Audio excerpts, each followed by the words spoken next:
Welcome to the Great Detectives of Old Time Radio. From Boise, Idaho, this is your host, Adam Graham. If you have a comment, email it to me, box13@greatdetectives.net. Follow us on Twitter at Radio Detectives, and check us out on Instagram.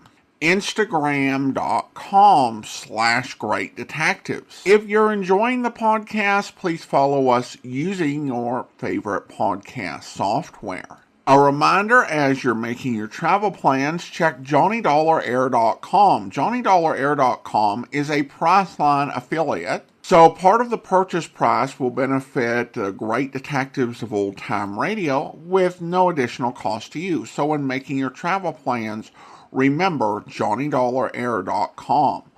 Well, now it is time for this week's episode of yours truly, Johnny Dollar. The original air date, December the 16th, 1956, and the title is The Rasmussen Matter. From Hollywood, it's time now for Johnny Dollar. My name is Hardy, Mr. Dollar. Yes? I'm returning the call you made to Mr. Ellis Rasmussen. If you will state your business, I shall be glad to transmit it to him. You tell Mr. Rasmussen I'm an insurance investigator from Hartford, and the matter involves a member of his own family. Oh, young Mr. Rasmussen? Yes. Could you hold on a moment, sir? I could. Mr. Rasmussen will send a car for you at 6 o'clock. Look, I can take a cab. Oh, well.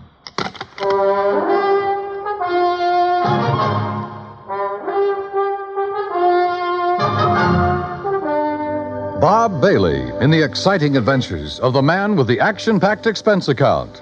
America's fabulous freelance insurance investigator. Yours truly, Johnny Dollar.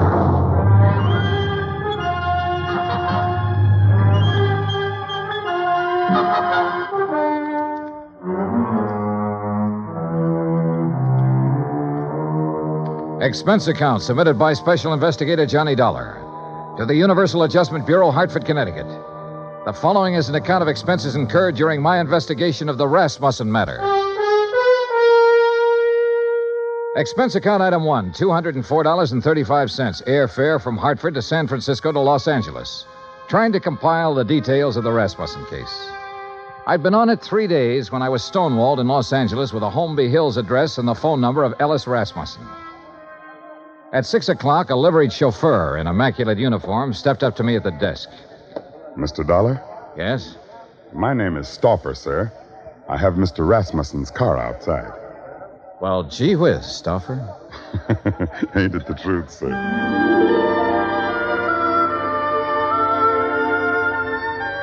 A few minutes later, when we turned into the lush green Holmby Hills section, I had a suspicion I was about to deal with a bona fide millionaire.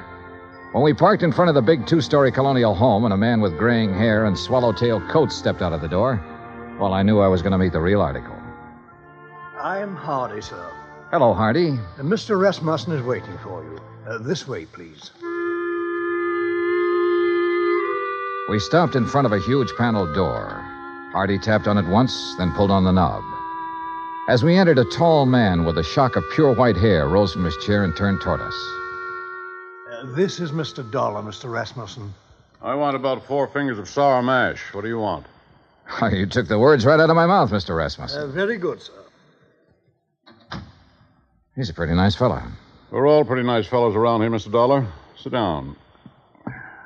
Thanks. Could you hand me that lighter? Oh, sure. Here. Thank you.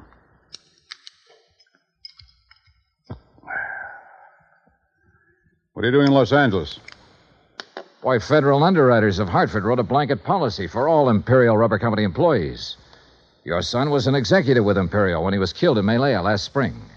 Federal owes his widow $25,000. I don't know where she is, Mr. Dollar. I see. I doubt if you do. Let me put it this way. I never met the young lady. Fred married her one night in Elko, Nevada. 2 days later, they were on their way to Malaya. 6 months there, and the development station was raided by guerrillas one night. And I suddenly no longer have a son. Have you eaten your dinner, Mr. Dollar? Oh, I wouldn't want to trouble you. Hardy, set a place for Mr. Dollar. Very good, sir. Well? Well, I thought she might phone me when she got back to the States. She never did. Never a letter, nothing. I'm old and sick, but I still want to see the girl my son married. It's not an easy thing to lose a son, Mr. Dollar. And I lost a good one. I lost the best son a man ever had. I'm sure you did, sir. To your son. To Fred. During dinner and afterward, over coffee and liqueurs, I listened to the story of Ellis Rasmussen's life. It came from the lips of an old man who was dying, but in whose eyes I could see reflected the memories of a brawling, bustling life that started in an Oklahoma oil field and moved to Alaska and Arabia and Africa. More and more during the talk, I began to know his lost son. For in everything the old man had to say about himself, I could sense an unmistakable reflection of his son. Finally, I thanked him and left. If I may say so, I do hope you'll call soon again, sir. Mr. Rasmussen enjoyed your visit very much. I haven't seen him so much like his old self since we received the terrible news of young Mr. Rasmussen's death. He must have been quite a man, Hardy. Young Fred Rasmussen. He was, sir. All of us miss him dreadfully. None of us ever met Mrs. Rasmussen, and we were most anxious to receive her, especially after young Mr. Fred's death. I imagine so. The car's all ready, Mr. Dollar. Good night, sir. Good night, Hardy. Fine night, Mr. Dollar. Yeah. Stauffer, Yes, sir? I didn't want to press the point with Mr. Rasmussen, but now maybe you can straighten me out. Did he approve of his son's marriage? Let's put it this way, Mr. Dollar. Mr. Rasmussen approved of Mr. Fred. And if Mr. Fred got himself married, then Mr. Rasmussen approved of the girl. Between them two, they had that kind of understanding. Real people. Expense account item 2, $1.98. Telegram to Personnel Division, Imperial Rubber Company, requesting a copy of all information they might have on Laura Olson Rasmussen. Item 3, $6. One long-distance phone call to the Universal agent working the case in San Francisco. Mrs. Rasmussen left the Malaya Peninsula by boat from a town called Kruschen 3 days after the news of her husband's death. A week later, she booked plane passage in Hong Kong with Trans-Pacific Airlines. She changed planes in Honolulu. She cleared the Port Authority in San Francisco. From there on, we lost her. Get a list of all the passengers who were on that plane. Okay. Get someone checking the hotels in the Bay Area. She might have checked into one when she hit Frisco. Okay. Now listen, we're looking for a woman whose husband was brutally murdered about 2 weeks before she got back to the States. If she's anything like I think, she was probably about at the end of a rope. Now start asking questions at places where people like that go. Right. On Wednesday morning, I rented a car. That's item 4, $25, and made the rounds. First stop, Los Angeles Board of Education. By 4 o'clock in the afternoon, I had found 35 Laura Olsons who had attended public school in Los Angeles and were more or less in the proper age bracket. The next day, the folder arrived from Imperial Rubber Company. Among other things, it contained a passport picture and a complete description of Laura Olson Rasmussen. She was a blonde girl with a pouting, sultry kind of mouth and wide, dark eyes.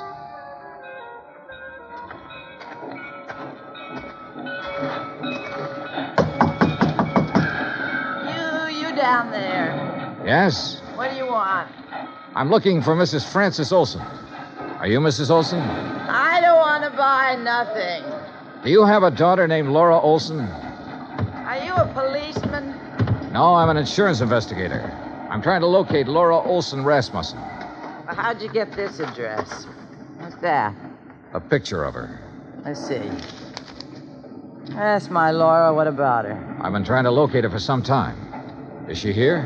No, she ain't here. She ain't been here for 5 years. Do you have any idea where I can find her? Friends, maybe? Other relatives?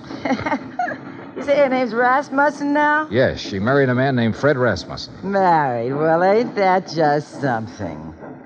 You didn't know your daughter had been married, Mrs. Olson? How would I know? How would I know anything about her?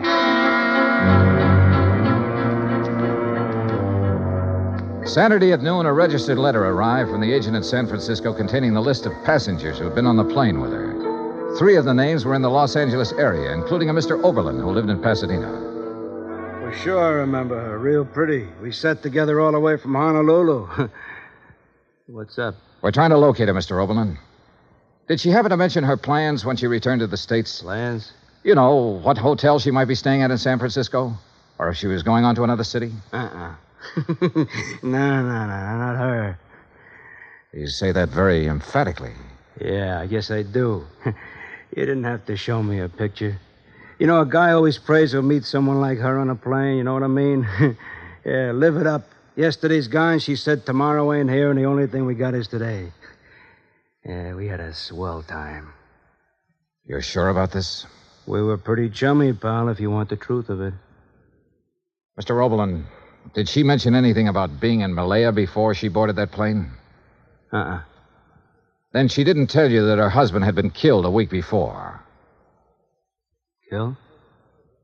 How? He was murdered by guerrillas in Malaya. No, she didn't mention that. She didn't mention that at all, Mr. Dollar.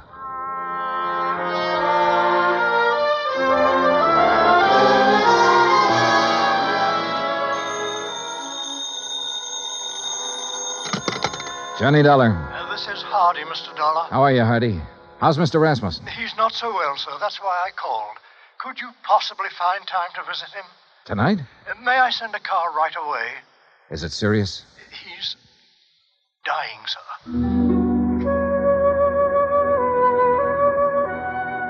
I knew why he wanted to see me. Have you located my daughter-in-law yet? No, I haven't located her, Mr. Rasmussen. But I know something about her. I know she drank whiskey and flirted with a fat salesman on an airplane all the way from Honolulu to San Francisco. I know her mother's a drunk. I know she didn't think enough of you or your son to contact you or anybody else when she got back. Mr. Rasmussen, it looks to me like your daughter-in-law's a first-class bum.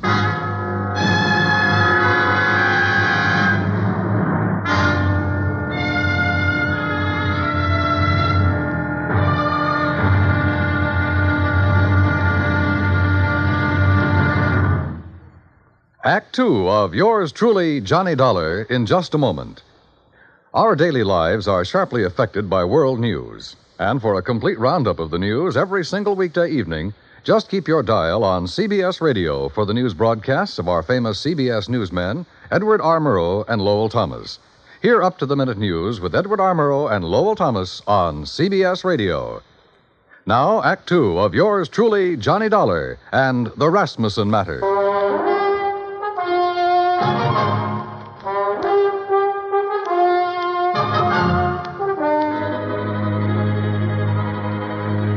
There was a black coupe with MD on the license parked in the driveway of the Rasmussen house when we pulled up. In the bedroom, a silvery-haired man in a black suit was sitting beside the bed that held Ellis Rasmussen. He was introduced as Dr. Butler. Then I shook the hand of Mr. Rasmussen.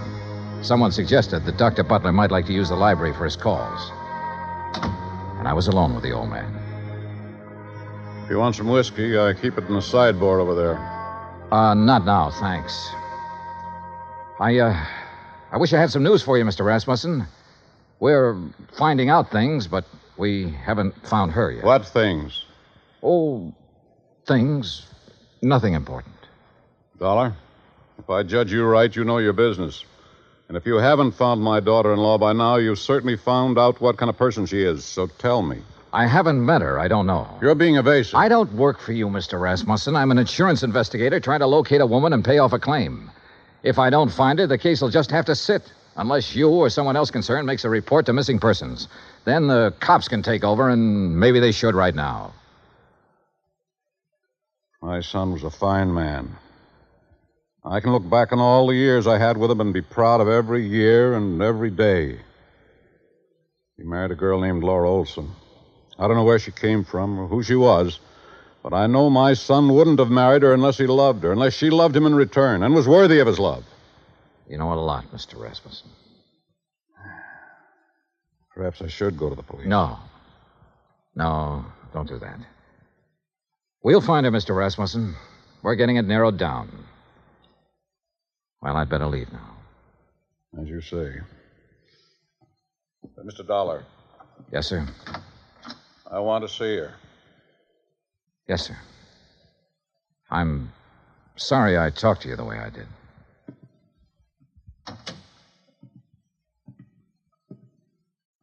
Phone call for you, Mr. Dollar. Would you like to take it in there? Oh, yeah, sure. Keep an eye on him, Hardy. Trust me, sir.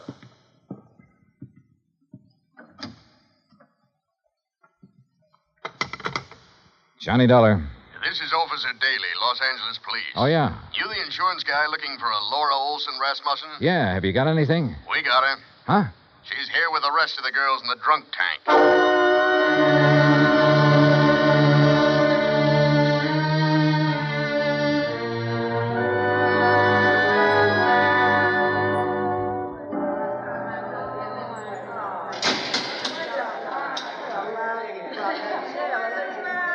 A drunk tank will always smell of disinfectant. This one was no different. There are no bunks, no chairs, no blankets, no nothing. So you stand or sit on a concrete floor and wait for something to happen. The legal period is 24 hours. You get rebooked or you get released. It all depends. What's the story on her, Dollar? I've got a check for $25,000 for her. Gee, insurance money? Yeah. Quiet! Quiet in there! All right, quiet down! You girls better learn to get along. Which one? Back there, sitting on the floor. Oh, brother. What's the situation? If somebody comes up with bail, they can have her. Expense account item $100 bail. While I was waiting around, Officer Daly broke open a file on her. A dozen aliases, a dozen charges, and one conviction for shoplifting. A career of petty thievery that began at the age of 16 and ran up into a 22nd year. Expense account item A, $35 telegrams. I sent wires to all parties concerned, all parties except Ellis Rasmussen, ordering a stop on their activities since Laura Olson Rasmussen had been found.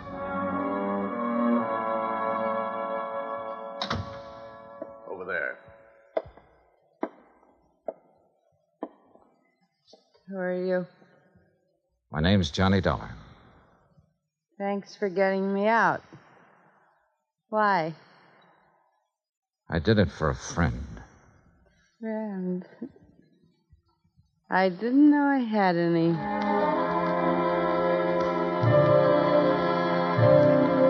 Expense account item 9, 20 cents, 2 cups of coffee. We had it in a diner across from the women's section of the main jail. I looked at Laura Olson Rasmussen while she drank the coffee. Looked at the blonde hair and the wide eyes and the pouting mouth. Looked at the woman who had once been the wife of Fred Rasmussen. What's the catch, mister? No catch. You put up $100 for me. I don't know you from a load of coal. No, you don't. Where do you live? I've been staying at the Piedmont Hotel. You know where it is? No. No, not many people do. Especially people with clean shirts. What have you been doing since you got back from Malaya? I've been getting along. You got something to do with Fred? You know about Malaya? I know about a lot of things. I've been looking for you for a month. So what? Why didn't you contact your father-in-law when you got back? Why should I? What would he care about me? He never met me. What do I mean to him? Right now, since he no longer has a son, you mean everything to him. You're kidding me, mister. I wish I was kidding you. I wish to heaven I was kidding you. Well, what now? Oh. I want you to come over to my hotel with me. Oh, now look. To sign some papers. I have a check for $25,000 for you. What was that? Your husband was insured. You're his beneficiary. All you have to do is fill out an application. I'll give you the check. I don't believe it. It's true. Come on. Expense account item 10, $2, cab fare to my hotel. I took her upstairs with me, stood over her while she filled out the necessary papers. Outside of that, we didn't say a word. Johnny Dollar. This is Stauffer, Mr. Dollar. Hardy asked me to phone you to see if there's any word. Oh, yes. Well, what'll I tell him, Mr. Dollar? Tell him No luck yet, Stuffer. How's the old man? About the same, sir. Counting on you, I think. I'll talk to you later. Yes, sir. Here you are. Okay. Thanks. Here's your check. Anything else? Nope. That's it. Okay. See you around sometime. Sure. Fred told me about a man named Stoffer who worked for his old man for years. Was that him on the phone just now? Yeah. Yeah. I didn't know what I was going to say to the old man, but I did know I was hoping that if Rasmussen had to die, that he'd die before anybody told him the kind of daughter-in-law I'd turned up. I didn't want to be in on that. Expense account item 11, $83, hotel bill. I checked out at 5:30, picked up my airline tickets at the desk, that's item 12, then sat around the lobby for 5 minutes. Item 13, 2 drinks for myself. Mr. Dollar, Yeah? Oh. I read in the paper that Alice Rasmussen is dying. Is that true? That's true. Mind if I sit down? Suit yourself. What are you drinking? Nothing. I know why you didn't tell them you found me, and I don't blame you. If Fred's dad is anything like Fred was, then I know how you felt finding me the way you did. Let's forget it, Mrs. Rasmussen, shall we? I'd like to meet Fred's father. So you want to meet him, huh? The human thing would have been to see him when you came back. But not a line, not a word. That old man in that house knows his son was really a man. And on that basis, he believes, without seeing you, that his son married a real woman. He had love and sympathy and help and devotion and all the things you don't seem to have any use for waiting for you in that house. Oh, never mind. I loved Fred. Loved him from the first minute I saw him. You know what I was doing when I saw him? Was serving cocktails in a place like this. He didn't ask me what kind of a family I came from, whether I was good or bad. He just put one of those big arms around me one night and said, "You're mine." He said that to me. He said it because he loved me. No one ever loved me. No one. But he did. I told him who I was and where I came from, and all he said was, "You're with me now."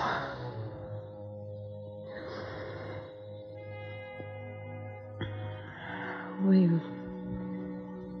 went to Malaya together, and I never knew in all of my life what I knew then. How it was to be wanted by someone who was decent, kind. And then he was killed. He told me one afternoon when I was in Kruschen. I took a boat, and then I took a plane back here. Go on. I want to see Fred's father. I took a car to the house, and I saw what kind of a house and what kind of people his family were. I didn't go in. Couldn't you see me, cheap, rotten, dirty little me? Couldn't you see me walking in there and saying, "I'm me"? Couldn't you see that mother of mine moving in? What would that have done to the old man? It would have crushed out his whole memory of Fred. But don't think, Mr. Dollar, I haven't got my memory, too. I didn't drink that away. I was loved by a man. And I loved him back. I've still got that. I'm going out there pretty soon. Would Would you like to meet him? Do you think I can? I think so. I think so very much. Oh, Mr. Dollar, I've been waiting in the lobby. I thought you might be here. How do you do, miss? Stuffer, I'd like you to meet Mrs. Rasmussen. Well, my. I'm mighty pleased to meet you. The boss will be mighty happy. She dried her eyes in the car. I didn't say much. She didn't say much. But in the half hour it took to get out to Holmby Hills, something happened to her again. The something that must have happened when the big arm went around her shoulders the first time. Good evening. Mrs. Rasmussen, Hardy. How do you do, Mrs. Rasmussen? We're very happy to see you. Thank you, Hardy. Fred spoke of you often. That was kind of Fred. This way, please.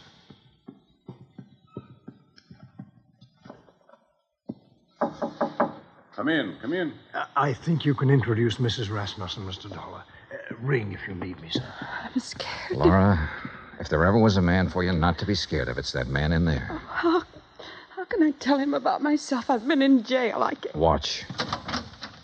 Well, Mr. Dollar, come in. I've brought someone for you to meet, Mr. Rasmussen. Come here. You'd be my son's Laura. Yes, you're Laura. Hello. Yes. Oh, now, there, here. Now, look. Us Rasmussens mustn't meet like this, with tears. There's so much I have to tell you. No. There's nothing you have to tell me. What? Let me put my arm around you. There. Now, feel it? Mm-hmm. You're my daughter. Do you understand that? Yes. Oh, yes. Then that's all the explanations we need between us. Yes. Hardy. Yes, Mr. Rasmussen? Bring Mrs. Rasmussen some brandy, I think. And I'll have some sour mash, Mr. Dollar. Sure. Make mine sour mash, too, Hardy. Very good, sir.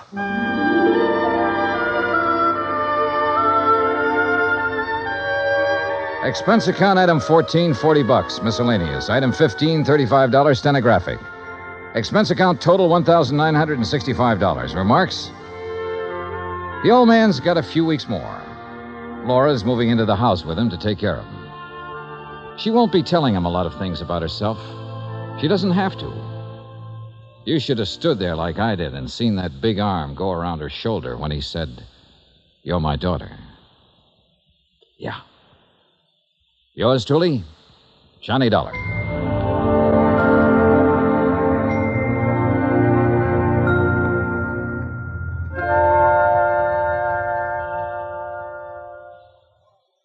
Our star will return in just a moment. Folks abroad want to know more about us Americans, how we live, how we eat, what we do in our leisure time.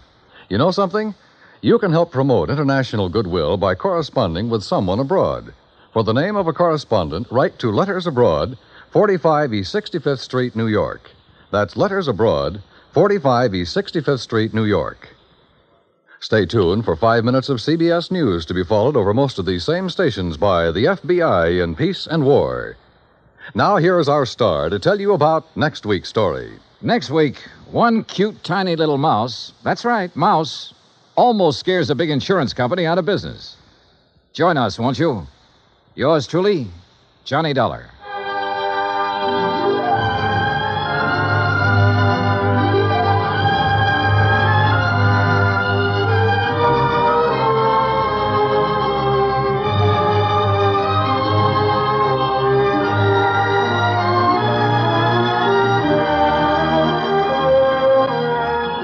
Yours truly, Johnny Dollar, starring Bob Bailey, originates in Hollywood. Written by John Dawson, it is produced and directed by Jack Johnstone. Heard in tonight's cast were Virginia Gregg, Jeanne Tatum, Eric Snowden, Roy Glenn, Will Wright, Frank Nelson, and Jack Kruschen. Musical supervision is by Amerigo Marino. Be sure to join us next week, same time and station, for another exciting story of yours truly, Johnny Dollar. Dan Cubberly speaking.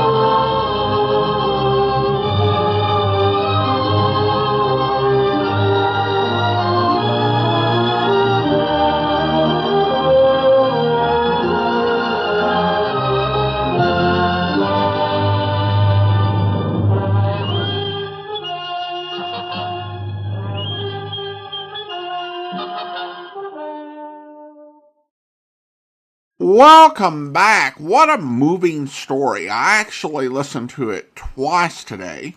I also had my wife listen to it after our son went to bed, and she does not usually listen to these things, has trouble following audio dramas, but she was very moved and engaged by the whole thing. This is one of the most surprising episodes of an old-time radio program I've ever heard. It's really unusual for the Johnny Dollar half-hour era. While the serial era could have some profound stories like the Nick Shern matter, the Forbes matter, or the Valentine matter, the self-contained stories tend to be more simple. Although there were a variety of episodes told from hard-boiled stories to puzzle mysteries to amusing tales, and some that are a bit sweet and charming, nothing hits near as hard as the Rasmussen matter. Rasmussen and his household radiate warmth. So often, Johnny deals with phonies, snobs, and greedy people. So Rasmussen is such a change of pace that it's both refreshing and a bit startling. The story gets us invested in him and his last wish. Johnny is understandably reluctant to disillusion him.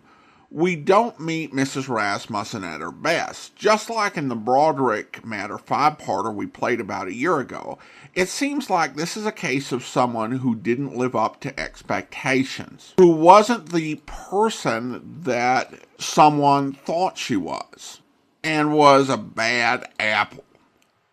But Johnny's judgment and ours is challenged as we're confronted with someone who has experienced the power of love to change you and what happens when that love is ripped away suddenly. The ending is just beautiful and speaks to the greatest human longings, to be loved without explanation despite our mistakes. It's definitely a story that still connects with people today.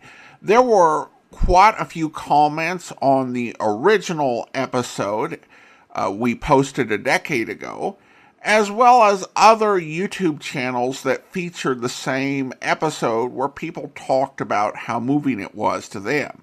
Even someone who says they typically only listen to old-time radio for camp entertainment was moved by it. People shared it with their friends and talked about how it really spoke to them and their life experiences. The writer appears to have been E. Jack Newman, as it was written under the pseudonym John Dawson, which was used for Newman scripts that were reworked into 5-part serials.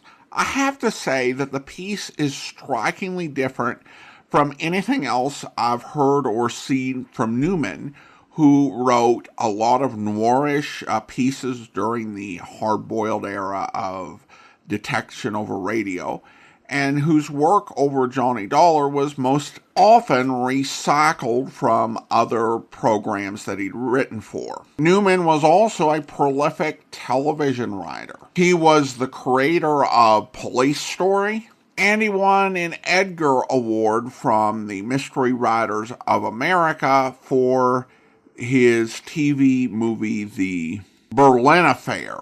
That doesn't mean he was limited to writing mysteries. He did write a few episodes of romance and also of the Hallmark Hall of Fame, but again, this feels very different from those. If this is a reused story, I would imagine that it may have come from Nightbeat, because it's the only other series that I could think of that might tell a story like this. Newman is known to have written at least 4 episodes of Nightbeat, and there are quite a few episodes missing from the 1951 to 52 season of Nightbeat. We will never know for sure unless someone either finds an episode that this was adapted from or finds the script. While this is of historical interest, it's obviously not necessary for enjoying the story. It's hard to imagine that a Nightbeat take on Newman's story could have been better than what we get here. It's beautifully acted with one of Virginia Gregg's best acting performances. Bob Bailey gets some great material to work with, and there's a solid supporting cast that did a great job bringing the story to life. It remains one of the most outstanding single episodes I've ever heard. One technical note worth talking about is the drunk tank scene. In his book, The Who Is Johnny Dollar Matter, John Abbott notes Lee Milway and Joan Mitchum are noted in the copy of the script he looked at as being cast as girls. Neither were actresses, but worked for CBS. They likely came in and lent their voices to provide the voices of the other women in the drunk tank. Virginia Gregg and Jeanne Tatum were the only actresses in the cast and could hardly become an entire drunk tank full of women on their own the way they recorded back then. Today, for voice recording scenes like that, the British recording company Big Finish, and I assume other companies as well, has actors in the studio record what are called wild tracks, where they voice crowds and various groups of people, whatever they're doing, whether it's milling about or running in panic. The actors will do their best to sound indistinct or to sound different. In post-production, these can be mixed with software and altered to create a very large crowd from a very small number of actors. Under such conditions, Virginia Gregg could have probably done that by herself, but technology was not there in 1956, and they did a good job making it real with just a little help from some folks working over at CBS. All right, well, listener comments and feedback, and we start out today on Spotify with this comment from Harrison. I don't know if the individual episodes are better than the serials, but Johnny certainly is getting better at solving the case in less time. Great episode. Well, thanks so much, Harrison. And then had a comment from Saysoff, who writes in regarding the Markham matter over on YouTube. Good episode, and here are a couple of things that I find interesting about it. First, Frank Nelson's character is interesting. Normally, when he appears on Johnny Dollar, it's in his straight dramatic role, in which he speaks with his normal, more baritone voice. In this episode, he played a more lighthearted role and spoke in the voice that he always used on more lighthearted shows like Jack Benny and Jeff Regan. Good point, Saysoff, and we kind of heard that one in this episode with how he voiced the sergeant. Secondly, I thought it was interesting that CBS was promoting the Jack Benny program in the mid-episode advertisement. By this time, the Jack Benny radio show consisted of nothing but reruns from previous seasons, and Jack Benny was doing all of his new shows on television. The fact that the ad mentioned Mr. Kitzel indicates that the upcoming show would be one that was quite old. Of course, this would be the final season for the Jack Benny radio show. It would be replaced the following spring by the ill-fated Stan Freberg show. Well, thanks so much, Saysoff, and that is interesting. Because typically throughout the golden age of radio, there were not reruns, but towards the end, you not only had CBS doing Jack Benny, you also had NBC, which had been rerunning Dragnet since the end of the series in 1955. It continued to air and repeats in 1957. And so those were the first, long-term reruns. The other big example of reruns, you get in the mid-1950s. In 1953, you had CBS rerunning Richard Diamond, and then you had the resyndication of West Coast episodes of Let George Do It in upstate New York and in Canada by an East Coast radio syndicator, but reruns did not come till the very end. Another listener notes, not only do we get Frank Nelson as a sidekick, we get John Daner. He was one of those voices that's instantly recognizable no matter the part. My first exposure to him was when he was on the Doris Day Show in the latter seasons as her boss. Arguably one of his best roles was on the woefully short-lived but brilliantly and so far ahead of its time Sam Peckinpah series The Westerner, starring Brian Keith, arguably his greatest role too. John was in 3 of the 13 episodes.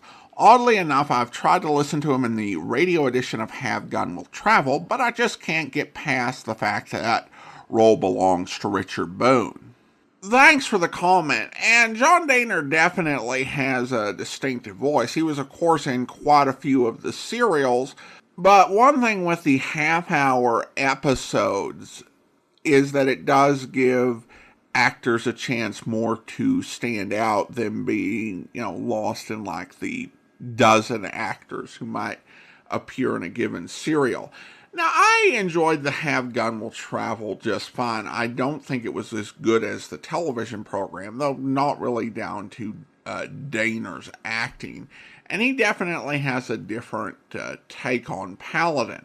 Now, if you're not into the idea of another actor playing Paladin on the radio, you might also try another series Andrew has, Frontier Gentleman, in which Dehner also stars. The only thing we played in which he played the lead role is he did a pilot for a series called The Judge, which you can find on our Rare Detectives feed or just by searching the YouTube channel for The Judge. Then there's a comment from Alex, who writes in regarding the wounded lieutenant.